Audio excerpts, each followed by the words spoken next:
I want to let everybody know, a little reminder, if you want to be part of this conversation, you just do it through a super sticker or a donation. We will bring you right up on the screen and include you in the discussion.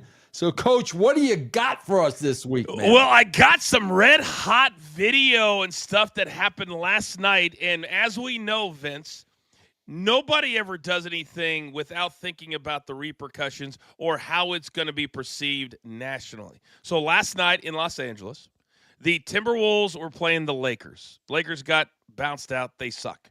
But the people who were in attendance, very, very interesting.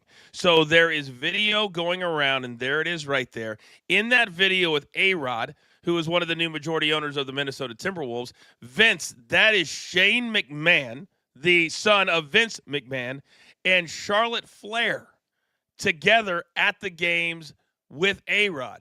Now, we've seen Shane at the Super Bowl with Dad. We've seen Shane at a Knicks game with Dad. And now Shane is at a Lakers game with Charlotte Flair. When you see this video, what's your very first thought that comes to your mind?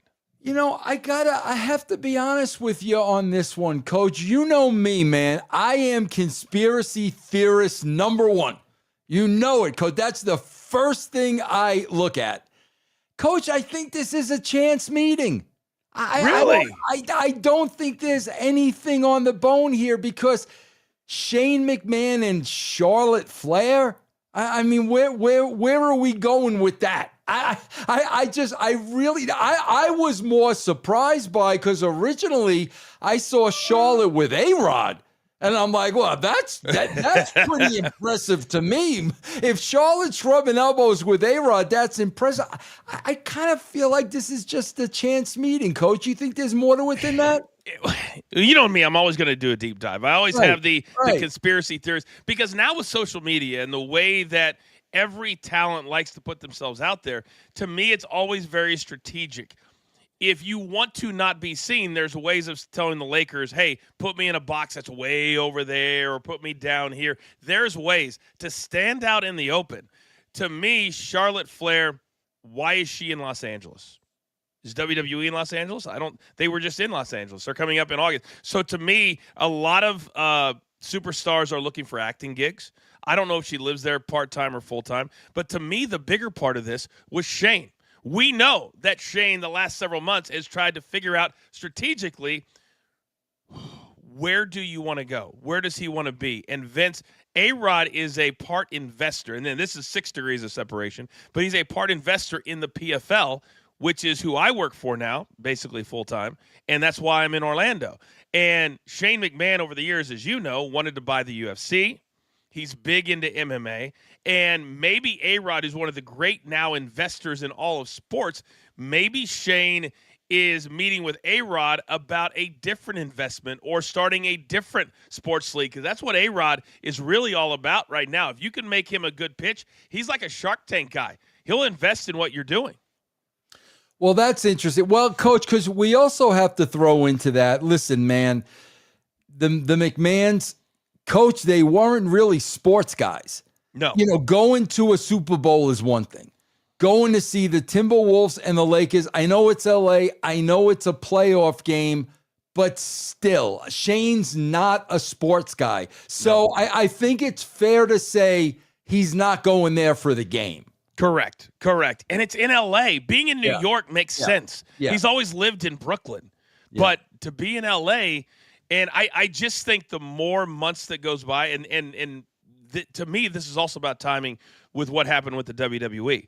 Because to me, whether you're Tony Khan and AEW or whether you're a businessman that's around the business, even Vince McMahon, right now, WWE appears vulnerable as far as taking fans away from their content because of all the negativity that came out of WrestleMania. So if there was ever going to be a move to be made or a launch to be had, right now in the next month, in my opinion, would be the time to do it.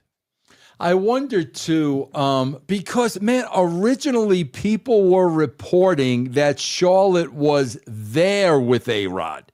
That's what opened up I mean, what did we go from Andrade to A-Rod? I mean, A-Rod's had a pretty serious girl for a long time. who looks a lot like Charlotte Flair, I might add. That was the interesting part to me. But then, Coach, again, you and I, that's what this show is about. It's the deep dive. A-Rod's got to have ties to Ari Emanuel. He's got to. I mean, those guys at that level, there's got to be some kind of a tie there. I wonder if he's represented in any way by him. And I just saw a story that come out that there's a lot of layers to all, the silverback thing, the representation, going private. There's a lot of moving parts, but it involves a lot of money for the guys at the top. So right now, A-Rod has become a superstar in the world of investing. So it wouldn't be that far-fetched to have a connection there. I think you're absolutely right. So we'll keep our eyes and ears to this one. But I think a lot of people are laying the groundwork for something. And Vince, we say it all the time here on Coach and Bro Show. Our phones are on. Our phones are on. Now, Coach, being that it was the Lakers against Minnesota. Yes. And Shane's not a sports guy. Yes. Could Shane have thought that maybe Harmon Killebrew was in town? Is there anything to that? Did Shane go to see Harmon Killebrew?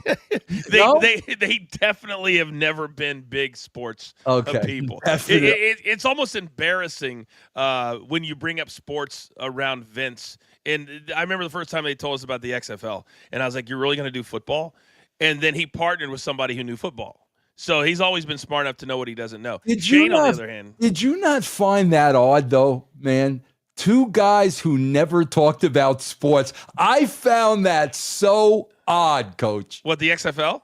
No, Shane and Vince. Just my God, guys yes, who never talk sports ever. But the one thing that made sense to me with Shane is when I was training. For people who don't know, Vince walked up to me in the WWE gym in 2003. He said, "I want you to become a character. To become a character, you got to train." Well, who did I train with, Vince? I trained with Shane McMahon, and every first 15 minutes or 20 minutes of our training was shoot fighting. It was like MMA stuff.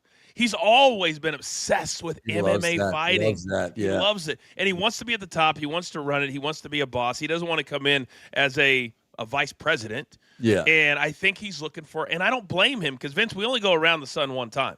Yeah. And he's been off TV and out of the limelight so long that I think he's seeing everybody else doing stuff. He's got a little bit of FOMO. Yeah, I hear that. And I understand it. Absolutely.